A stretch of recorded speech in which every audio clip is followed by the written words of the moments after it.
Sí, señor. Buenos días a todos. El día de hoy vamos a hablar de la articulación patellofemoral. Esta es la tabla de contenido, pues vamos a hablar una breve introducción, unas dos diapositivas de introducción. Nos vamos a enfocar en la parte anatómica, la biomecánica y algo de la evaluación y diagnóstico, ¿sí? En este momento no nos vamos a centrar, digamos, en las principales patologías ni tratamiento, eso se va a mencionar en charlas posteriores. Como introducción, es muy importante que el dolor femororotuliano va a comprender aproximadamente el 10% de la consulta ortopédica, ¿sí? Por eso este tema es de gran importancia. Y se dice que los trastornos femororotulianos van a comprender aproximadamente el 25% de las lesiones en rodilla. Se dice que va a ser más frecuente en mujeres, eso es debido a que las mujeres tienen un poquito más de valgo que los hombres y va a soportar más la carga, entonces por eso se va a presentar más en mujeres. Y la luxación rotuliana primaria es de 5,8 casos por 100.000 habitantes y hasta 29 casos por 100.000 habitantes en pacientes adolescentes de 10 a 17 años. Por eso es la gran importancia de este tema. ¿Sí? Tú vas a comprender esta articulación femorotibiana, pues las patologías va a ser más que todo dolor, inestabilidad, enfermedades condrales, artritis, ¿sí? Pero para poder reconocer, digamos, todo este espectro de enfermedades, es muy importante reconocer la anatomía y la biomecánica de la articulación. Entonces, vamos a empezar hablando de la anatomía. Pues vemos que la patela o la rótula es un hueso sesamoideo, es el hueso sesamoideo más grande del cuerpo, va a tener una forma triangular con una base que se cuenta a nivel proximal y un vértice a nivel distal, ¿sí? Esto forma la articulación troclear o una articulación en bisagra que nos va a permitir movimientos monoaxiales, o sea, realizar movimientos de dos tipos, de flexión y extensión, ¿sí? Meramente flexión. Muy importante, como se observa en la imagen, que se va a unir al mecanismo extensor a través de conexiones al tendón del cuádriceps en el polo superior y en el polo inferior con el tendón rotuliano, ¿sí? La rótula, pues, en la superficie anterior va a ser convexa. La cara posterior, pues, vamos a identificar lo que son las facetas. Generalmente son 7 facetas, 3 laterales y 4 mediales, ¿sí? Y entre las 4 mediales, pues, tenemos que esta es la accesoria. Pero, clásicamente, la vamos a dividir en dos. Una faceta medial, una faceta lateral y estas facetas van a estar divididas por una cresta medial que va a estar a nivel del eje longitudinal de la patela, ¿sí? Es muy importante que la faceta lateral es ligeramente más grande que la medial, que va a permitir la articulación a nivel del cóndilo lateral del fémur. De acuerdo a la ubicación de la cresta patelar, pues se creó esta clasificación, la clasificación de Weber, ¿sí? Las clasifica en 4, inicialmente se habían clasificado en 3, pero posiblemente en una revisión se clasificaron en 4, ¿sí? Entonces la tipo 1, que sería una prevalencia del 10%, la cresta se va a ubicar totalmente en la mitad y tanto la faceta medial y lateral van a ser cóncavas y aproximadamente del mismo tamaño, ¿sí? La más frecuente es la tipo 2, que está en el 65% de la población. Vemos que la faceta medial es ligeramente más pequeña que la faceta lateral, ¿sí? Y a medida que vamos avanzando, pues la faceta medial se va volviendo más pequeña y va perdiendo su convexidad, sino que se va volviendo más plana, ¿sí? Estas dos últimas van a representar el 25% de la población. En cuanto a la vascularización de la patela, pues vemos que, como vemos en la imagen, va a estar implicado por un anillo anatomósico vascular que va a rodear toda la rótula, que es un anillo complejo, que va a tener contribuciones tanto del genicular, de la arteria genicular suprema, genicular superior lateral, superior medial, también tiene algunas ramas de las recurrentes tibiales anteriores. Entonces, esa es la complejidad de la vascularización de la patela, está altamente vascularizada. Este corte es para mostrar el cartílago de la patela, el, el cartílago articular rotuliano, que vendría siendo el cartílago más grueso del cuerpo, aproximadamente, más grueso del cuerpo, sí, aproximadamente 7 milímetros. Como vemos en la imagen, solamente va a estar en la superficie articular 2/3 superiores de la rótula, ¿sí? Ya que en el polo inferior va a prestar inserción en el tendón rotuliano y va a estar extrasinovial. Sí, muy importante esta característica. Otras características importantes de la anatomía de esta articulación es que va a estar rodeada de unas bursas, ¿sí? Que lo que nos va a permitir es como disminuir la presión sobre el hueso, ¿sí? Tenemos la bursa suprapatelar que va que está posterior a nivel de tendón del cuádriceps, una prepatelar, una intrapatelar que viene detrás del ligamento rotuliano y una superficial intrapatelar. Es muy importante reconocerlas porque también estas bursas se pueden presentar inflamación y de aquí podría venir el dolor de esta articulación. Igualmente tenemos la grasa de popa que se ubica aquí a nivel posterior, que también se puede inflamar y generar algo llamado popitis, ¿sí? Que es inflamación de esta grasa. Nuevamente, esta imagen es para hablar sobre el mecanismo extensor del cuádriceps. Es muy importante recordar que, bueno, que el cuádriceps va a tener lo que es el recto femoral, tanto los vastos laterales y mediales y el vasto intermedio, ¿sí? Dice que esos músculos van a converger en un tendón trilaminar, o sea, en el tendón del cuádriceps, aproximadamente de 5 a 8 centímetros por encima de la patela, ¿sí? Y que las expansiones fibrosas que surgen tanto del cuádriceps lateral y medial, pues se van a mezclar con los retináculos medial y lateral respectivamente. También las fibras del tendón, del ligamento rotuliano, del tendón rotuliano, va a emerger principalmente en las fibras centrales del recto femoral, ¿sí? Que como vemos, se va extendiendo distalmente sobre la superficie anterior de la rótula, ¿sí? Y este tendón rotuliano va a tener una longitud media de 4,6 centímetros y el ancho va a medir aproximadamente de 24 a 33 milímetros y se va a insertar en la tuberosidad tibial anterior, que está ligeramente lateralizado respecto al eje más largo de la tibia. Bueno, muy importante también reconocer lo que es los tejidos blandos, tanto mediales y laterales, que son los que le van a dar soporte, o sea, los que le van a dar estabilidad a la patela, ¿sí? Entonces vamos a tener el vasto medial, el ligamento femorotuliano medial, que sería este, y el ligamento patelotibial medial y el retináculo medial. Eso es el componente medial de esto, ¿sí?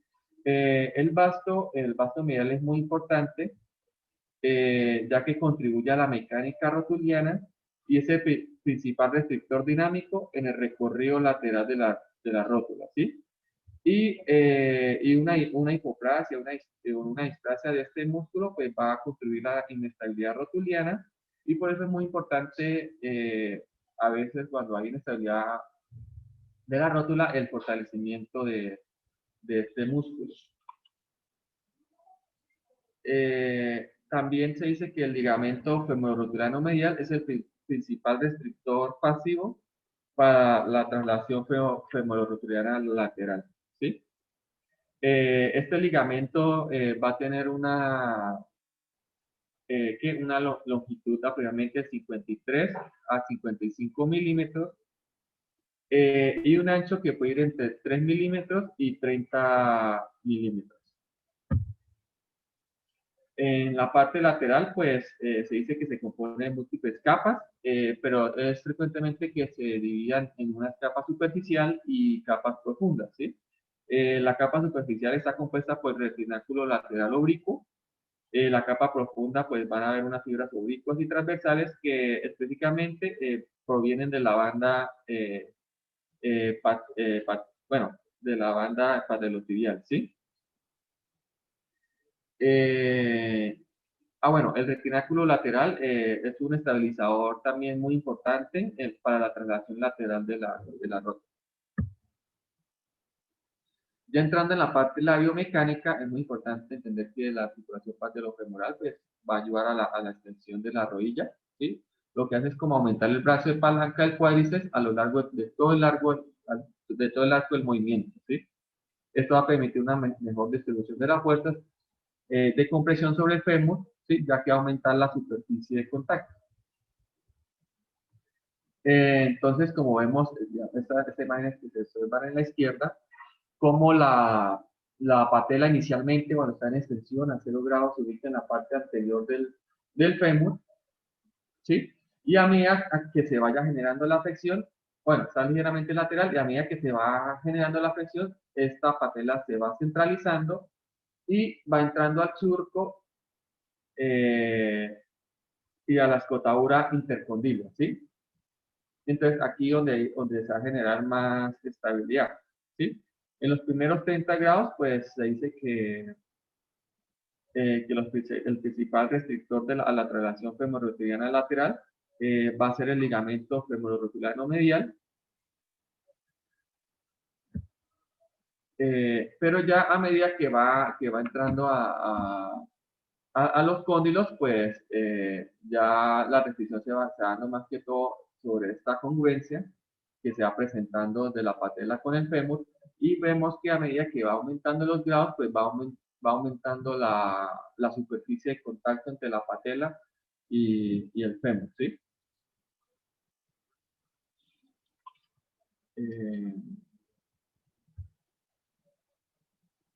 Eh, traigo esta imagen pues para mostrar lo que había mencionado anteriormente sobre la estabilidad de la patela, que está tanto, o sea, está dando tanto por los mecanismos laterales y mediales, tanto el retináculo lateral, el vasto medial, ¿sí? Y también el tendón patelar y el cuádriceps.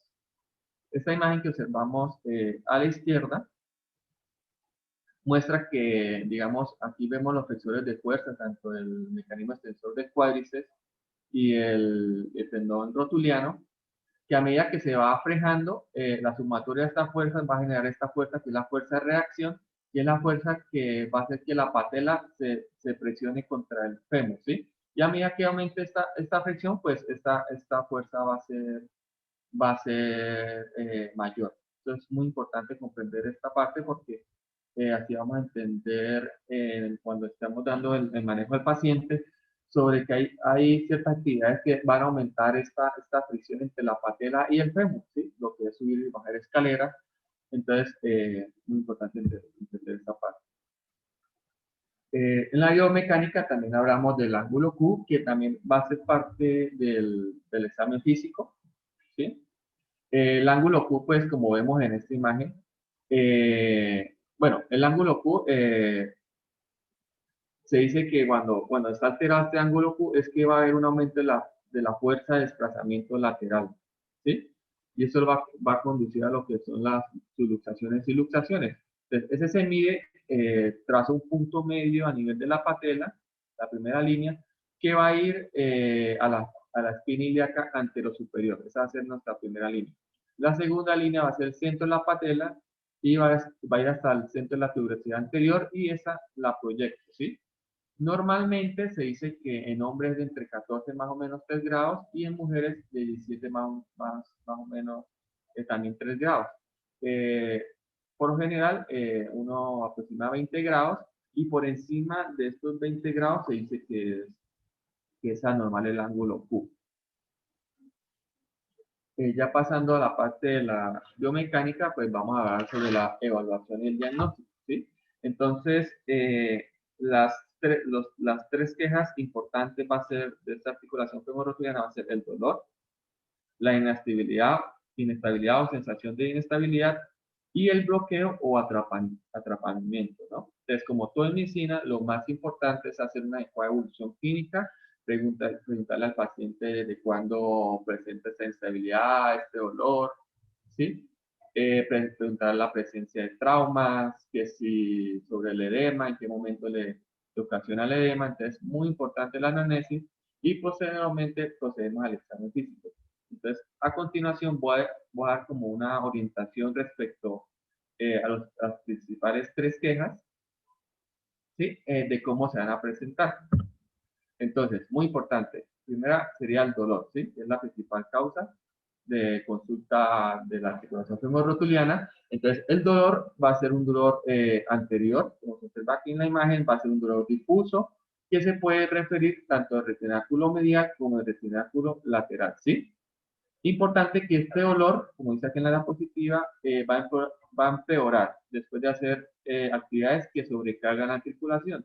Entonces, ¿qué actividades van a sobrecargar la articulación? Lo que es trotar, lo que es subir, bajar escaleras, saltar, jugar básquet. Entonces, todo esto va a sobrecargar la articulación y me va a exacerbar o a empeorar el dolor. Se dice que la fuerza de reacción, que fue la que mencioné anteriormente, el vector ese que hacía que la patela se presione contra el fémur, va a aumentar hasta 3, veces el peso corporal a subir escaleras, ¿sí? Y al bajar escaleras va a aumentar de 7,6 veces el peso corporal.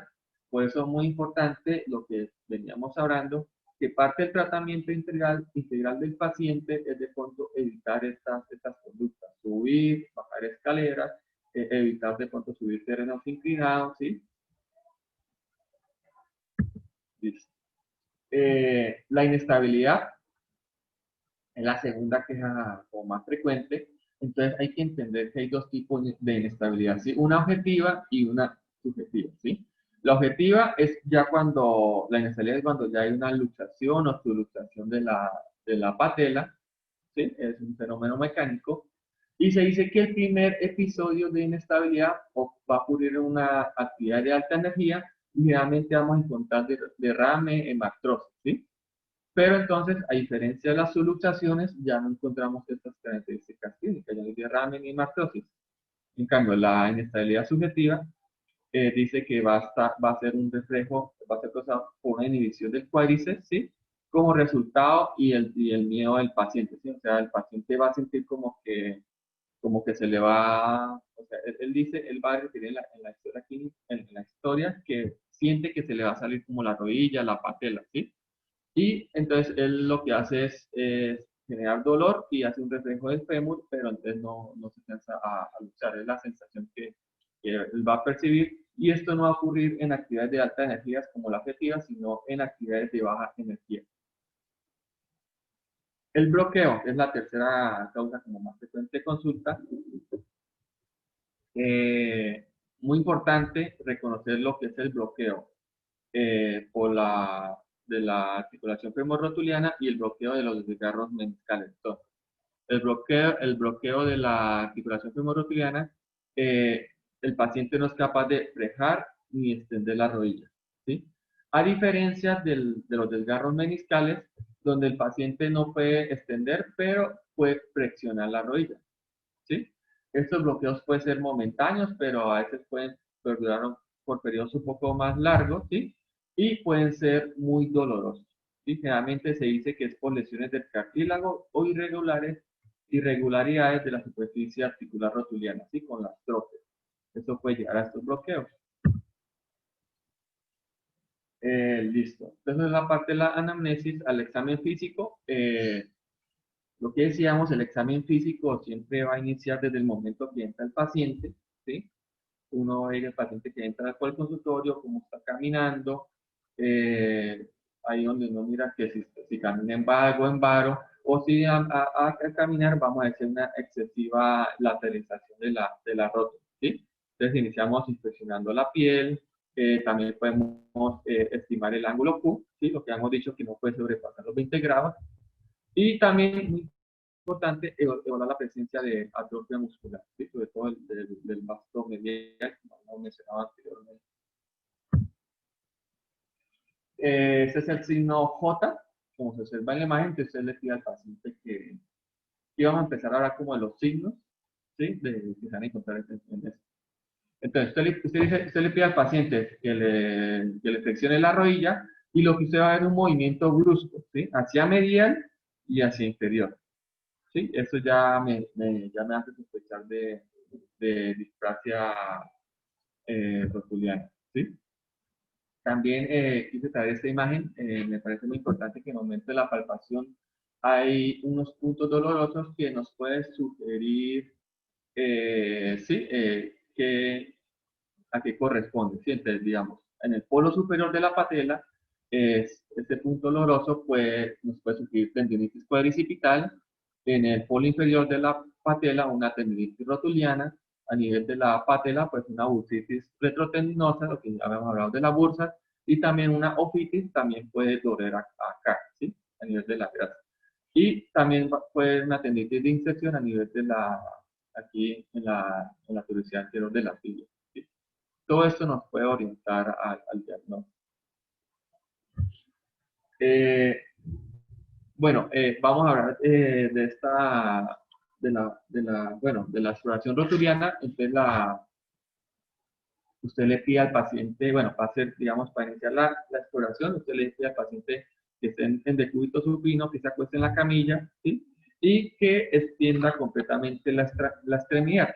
Y como se ve en la imagen, usted con los dedos pulgar e índice, usted coge la rótula y la va a movilizar hacia arriba y hacia abajo y hacia izquierda y derecha, ¿sí?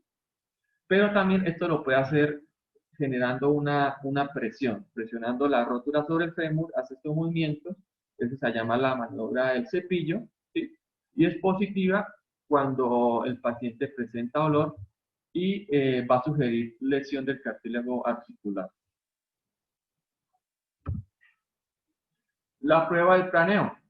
Entonces, la planeo inicia en extensión completa, usted coge la rótula, ¿sí? La va a desplazar hacia medial y lateral, y a medida que hace eso, le va diciendo al paciente que vaya flexionando la rodilla hasta 30 grados, ¿sí? Como dijimos, los primeros 20 a 30 grados, pues uno de los mayores también restrictores va a ser el ligamento femororotuliano medial. Entonces, usted va a hacer eso, si usted ve que se desplaza hacia lateral, pues va a haber una incompetencia de este ligamento.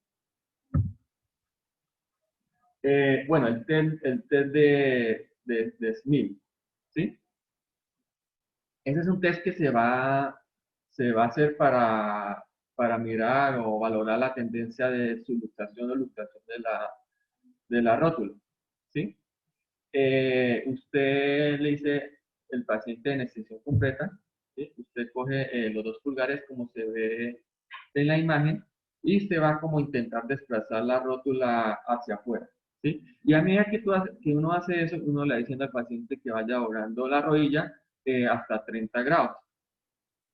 ¿Cuándo se dice que es positiva? ¿Sí? Esta prueba no es positiva cuando, o sea, no es positiva por el dolor o la luxación, sino que esta prueba es positiva cuando el paciente, como se ve en la imagen, le dice como que no, doctor, ya pare, o sea, es como la aprensión de que él siente como la sensación que se va a luxar, entonces es positiva cuando el paciente hace esta reacción, ¿sí? Por eso traigo esta imagen. Y no por la capacidad del médico de luxar o subluxar la rótula.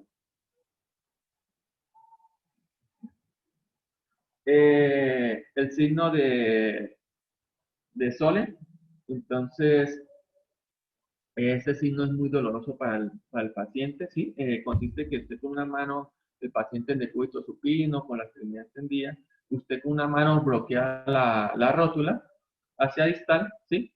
Y le dice al paciente que haga una contracción brusca del cuádriceps, o sea, que dé una patada, ¿sí? Eh, y bueno, se dice que es muy dolorosa y es positiva con el dolor, ¿sí? Pero esta prueba no es tan específica, ¿sí? En la mayoría de pacientes después a partir de los 60, 70 años, ya se va volviendo menos específico. Y lo que dije es sintomática en la condromalacia.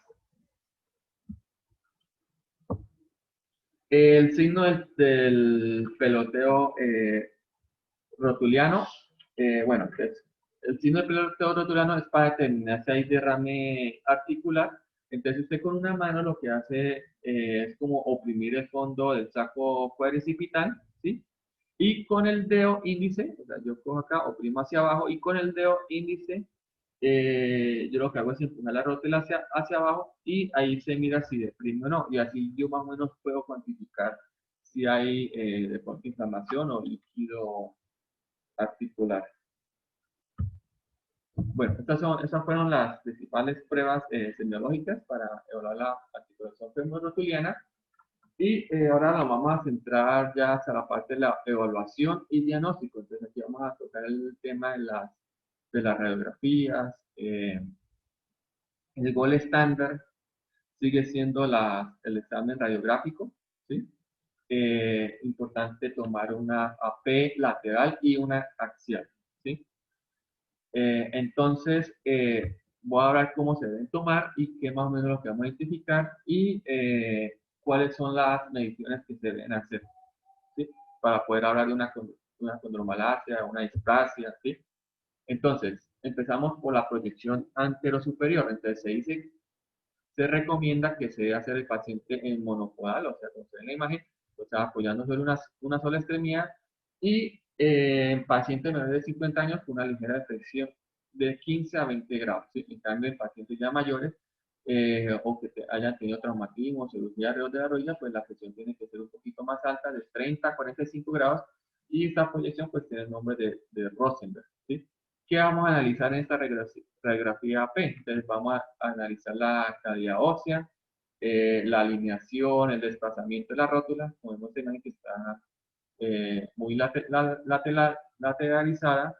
Vamos a mirar también si hay una rótula bipartita o fractura. ¿Listo? Esa es como la primera proyección. Pero la que nos va a dar como más, una de las que nos va a dar más información va a ser la lateral. Y esa también se debe tomar una carga monopodal y la rodilla debe estar ligeramente flexionada de 15 a 20 grados. ¿Listo? No puede estar en totalmente extensión, o sea, 0 grados, ya que nos va a dar un positivo para rótula alta.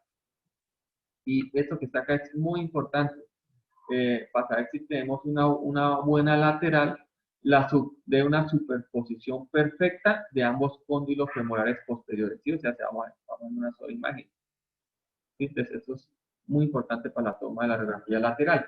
Y debemos hacer un análisis sistemático, empezando por la tróquea y posteriormente por la rótula. Entonces, empezamos por la tróquea. Entonces, ¿qué llamamos una tróquea que va a estar normal? Entonces, vamos a analizar la línea de Brumestad, que va a ser esta línea va a corresponder al techo de la fosa intercondilar. Y esta línea se tiene que continuar anteriormente con la línea del surco troqueal, ¿sí? Y debe permanecer posterior a la proyección de las líneas de los cóndilos femorales, como se observa aquí en la imagen. Hay unos signos que vamos a pensar en displasia troqueal, ¿sí? El signo del cruce, ¿sí? Que cuando todas estas líneas están en el mismo plano, ¿sí? Tanto la línea psicotroqueal y las líneas de la tróquea, ¿sí? Va a estar todo en el mismo plano, entonces ya vamos a pensar en displasia. En tróqueas convexas, pues vamos a ver el signo en doble contorno, de la imagen, o sea, vamos a llevar dos imágenes. Entonces es muy importante reconocer estos dos signos, ¿sí? Van a ser signos de displasia, ¿sí? Entonces, con esta imagen quiero recalcar los tres signos más importantes de displasia y los signos que nos van a clasificar la displasia, ¿sí? Se clasifican en A, B, C y D de acuerdo a estos tres signos. Entonces, el signo de cruce, que fue el que mencionamos principalmente, donde convergen todas las líneas, que sería este. El espolón supratroquear, que sería como exocitosis a nivel del fémur distal, ¿sí? Esta exocitosis, y el signo del doble contorno. Entonces, de acuerdo a estos tres signos, vamos a jugar y vamos a clasificar la displasia apropiada. Entonces, la displasia grado A, ¿qué signo va a haber? Pues solamente va a ser el signo del cruce, ¿sí? Que sería este. Entonces van a cruzar las tres líneas. La tipo E, pues vamos a tener el signo de cruce, pero además, como muestra en la imagen, vamos a tener el espolón supratropial. La tipo C, vamos a ver el signo del cruce, ¿sí? Que sería este, y este aquí atrás sería el signo del doble contorno, pero no vamos a tener el espolón supratropial. En cambio, ya en el estadio más avanzado de la displasia, vamos a tener los tres signos. El signo de cruce, el doble contorno y el signo, el espolón supratropial.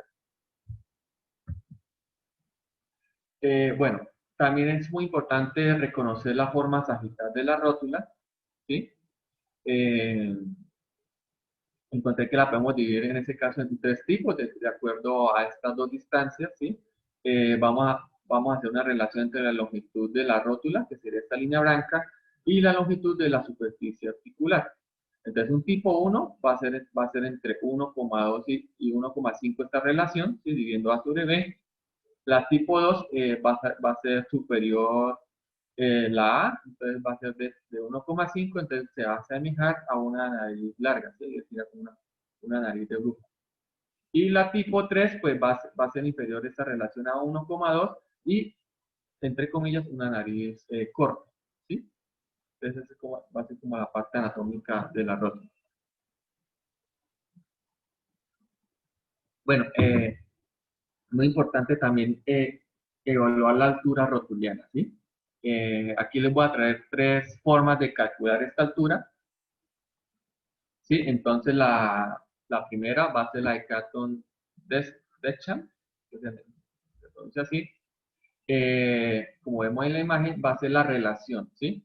Entre el borde articular bueno, es la relación primero entre esta línea que va a ser como el ángulo, o sea, el borde inferior de la rótula de la articulación, una línea que va a comprender desde ahí hasta el contorno anterosuperior de la tibia. Sobre esta línea que va a ser todo el borde de la articulación de la rótula, ¿sí? Al dividir esta línea con esta, vamos a obtener que es una rótula baja cuando es igual o menor a 0,6 y una rótula alta cuando es mayor de 1,2. La otra forma de calcularla es la Insal-Salvati, ¿sí? Primero nos calculamos esta línea, que va a ser la longitud del tendón rotuliano, o sea, va a ser aquí como el polo inferior de la tibia, hasta la tuberosidad anterior, trazamos esta línea, y la otra línea va a ser el eje longitudinal de la rótula, ¿sí? Dividimos esta primera, el eje de la rótula, del ligamento rotuliano, con la rótula, y es normal si es 1, ¿sí? Se considera una rótula baja cuando es menor de 0,8 y una rótula alta mayor de 1,2. Otra forma de calcularlo, la tercera forma que les traigo es la de Bragg-Brunner-Field, ¿sí? Yo lo que hago es trazar una línea longitudinal a través de la articulación o de los platillos tibiales y voy a tomar primero una línea que vaya de esta perpendicular hasta aquí, hasta el polo inferior de la rótula, ¿sí? Y una que sea toda la longitud de la articulación de la rótula. Entonces digo esta A sobre B y va a ser normal si es de 0,8. Una rótula baja si es menor de 0,5 y una rótula alta si es mayor de 1.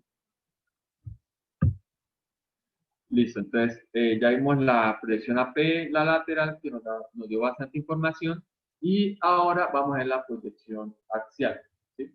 Entonces, para hacer esta proyección axial, esa se llama la vista de Merchant. Entonces, como vemos la imagen, cómo se debe tomar. Entonces, le decimos al paciente que se ubique en decúbito supino con una flexión de las rodillas de 45 grados, ¿sí? Y que apoye los pies sobre la mesa. El rayo tiene que ir a través de la articulación en una perpendicular de 30 grados, ¿sí? A nivel horizontal. Y la película se debe ubicar a 30 centímetros por debajo de la rodilla, así como se observa en la imagen. Y así es como se toma la vista de Merchan o esta proyección axial. Y es muy importante porque aquí vamos a calcular dos ángulos, el ángulo del surco y el ángulo de congruencia. Entonces, para calcular el ángulo de surco, entonces yo trazo una línea, o sea, yo miro la parte más inferior del surco femoral y trazo una línea entre los dos cóndilos, ¿sí? En toda la superficie. Y este ángulo que se me va a formar, dice que lo normal es de 138 más o menos 6. Y esta se considera anormal cuando son mayores de 150 grados, o sea, quiere decir que la superficie troqueal se va haciendo más plana, ¿sí? Posteriormente sigue el ángulo de congruencia, pues primero hago el ángulo de surco troquear, trazo una perpendicular desde la parte más inferior, más baja, a 90 grados, y voy a trazar una segunda línea entre este punto, ¿sí? Que es la parte más inferior del surco, y de la cresta de la rótula, ¿sí? Trazo esta línea y me va a formar este ángulo.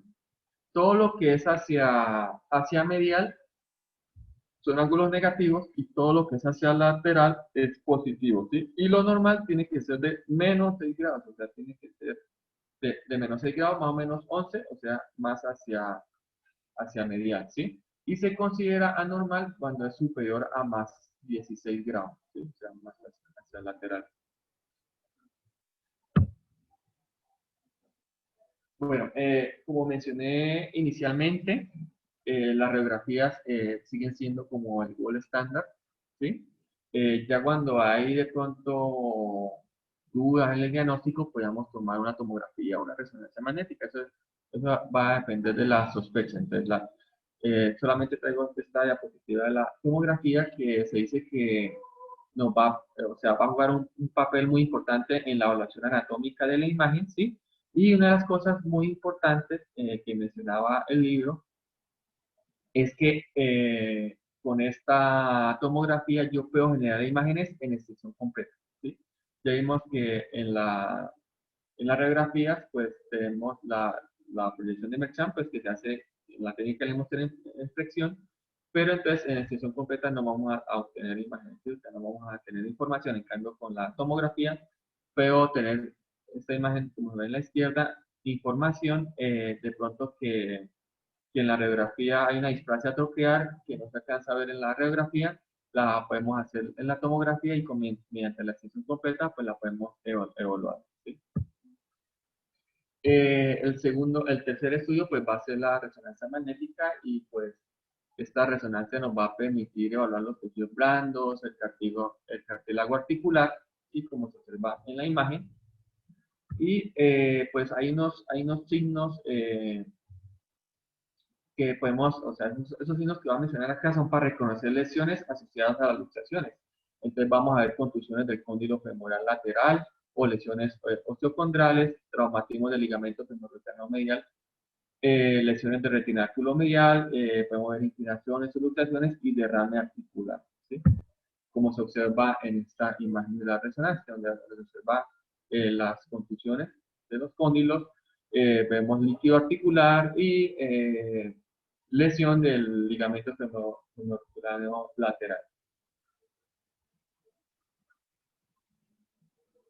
Eh, bueno, ¿alguna pregunta? Bueno, bien, Jonathan, o sea, la idea era saber un poquitico sobre la anatomía y también al mismo tiempo poder saber los paraclínicos que necesitamos para poder evaluar una articulación patelofemoral. Sí, en ese orden de ideas, pues muy buena charla. De pronto un poquitico más de imágenes con respecto al TAC y a la y a la resonancia. Con respecto al TAC, también nosotros utilizamos mucho el TAC de anteversión femoral, porque tiene mucho que ver la anteversión femoral con la patelofemoral. Ambas cosas van relacionadas cuando tenemos una anteversión femoral aumentada y eso nos ayuda a que ese ángulo Q sea muchísimo más poderoso y haga que se subluxe la rótula hacia lateral. Luego, todo es un conjunto, no es simple y llanamente esa articulación patelofemoral, sino tenemos que evaluar otras cosas. Con respecto a las pruebas diagnósticas, bueno, estuvieron claras. Lo que necesitamos saber con respecto a estas pruebas es que la aprehensión del paciente, de estos pacientes con afecciones de la articulación patelofemorales, es altísima, es muy alta. Son pacientes demasiado aprensivos que no permiten un buen examen físico, pero que si uno se apoya sobre las imágenes diagnósticas va a poder relacionar eso, incluso con la misma aprensión. La aprensión es un signo muy claro, un síntoma muy claro al respecto de esta patología. Es importante también tener presente que la evaluación muscular de estos pacientes es fundamental, porque esta evaluación muscular casi que es el pilar fundamental del diagnóstico y del tratamiento de estos pacientes. La gran mayoría de estas cosas las podemos mejorar, digámoslo así, en parte, no totalmente, con fortalecimiento muscular. El vasto medial hace una parte, hace una parte fundamental en el manejo de estos pacientes. Tenemos que tener un vasto medial muy fuerte y tenemos que fortalecerlo bastante.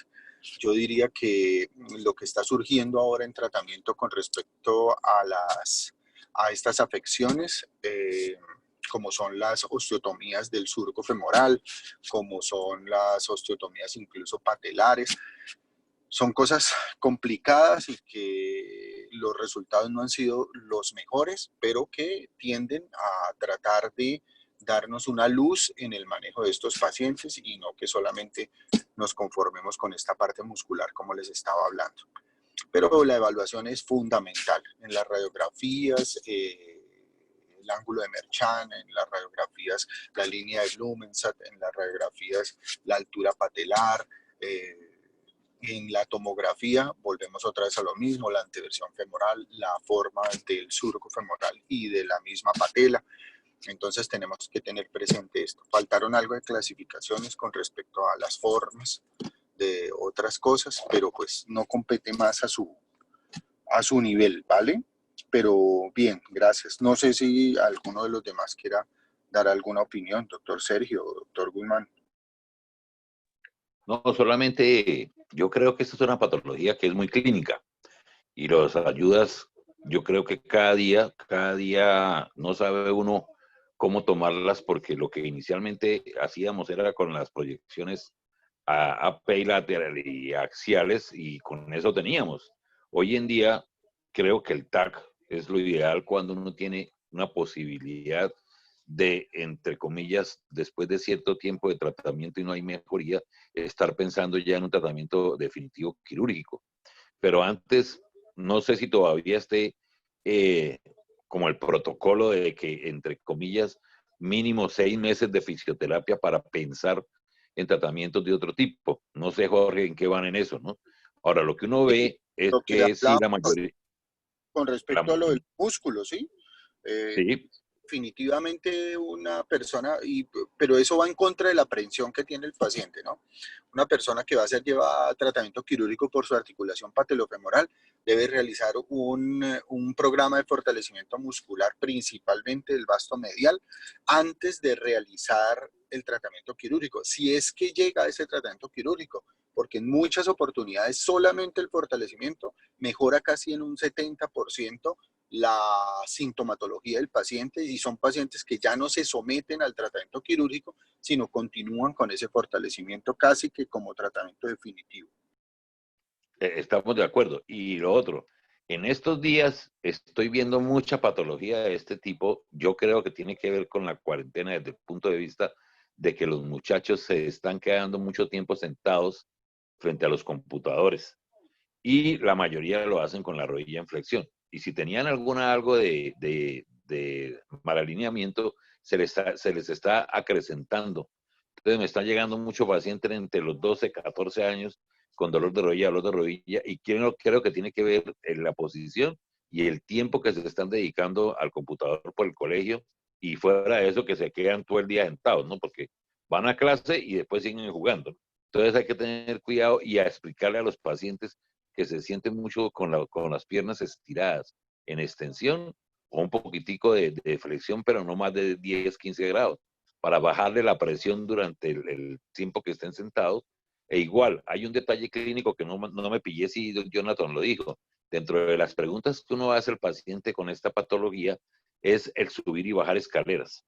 Y normalmente la gran mayoría de pacientes le van a decir a uno que les duele más cuando bajan escaleras que cuando suben, por la contracción del cuádriceps. Y ese es un dato que lo pone a uno sobre aviso, que le está diciendo, muy seguramente es la patelofemoral. Y otra pregunta que yo les hago a los pacientes, aunque casi nunca van, pero en los adultos sí, era que si iban a misa y se arrodillaban. ¿Y qué pasaba cuando se arrodillaban en la misa?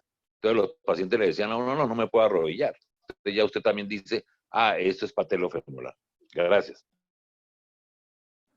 Sí, eso es importante, pero una diapositiva que me gustó bastante de Jonathan, que fue donde muestra el por qué el hacer una cunclilla, cuánto es el peso que se transmite a la articulación patelofemoral cuando se hace esa cunclilla, ¿no? Entonces, fíjense bien, eso es terrible, 7.6 veces el peso corporal. Entonces, a veces nosotros le decimos al paciente, haga cunclillas. No.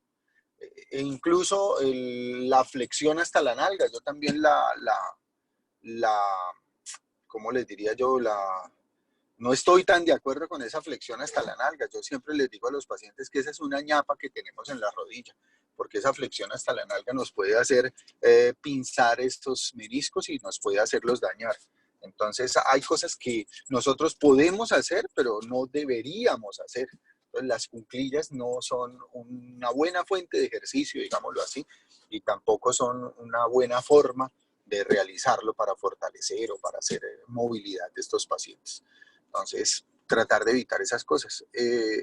Bueno, otra cosa que se me olvidaba, también en la diapositiva que presentó también Jonathan, muy bien con respecto a las mujeres. Esto de 10 mujeres lo presentan 6, en 10 hombres lo presenta 1. Entonces, fíjense bien, la relación es mundial, es definitivamente casi podría uno llegar a decir que es una patología exclusiva de la mujer. ¿Listo? Esto por la forma de su pelvis, por la forma del geno valgo de sus rodillas y por sus mismos cambios hormonales. Es importante tener también presente esto. Hay libros enteros de patelofemoral. Entonces, pero de todas maneras, muy bien. Muchas gracias. Nos vemos en cirugía. ¿Vale? ¿Listo? Sí, doctor, muchas gracias. Bueno, chao. Jorge, le voy a pasar una radiografía para que me opine, bueno, en el personal. Claro, ¿vale? claro. Listo, Gracias. perfecto, no hay problema. Vale.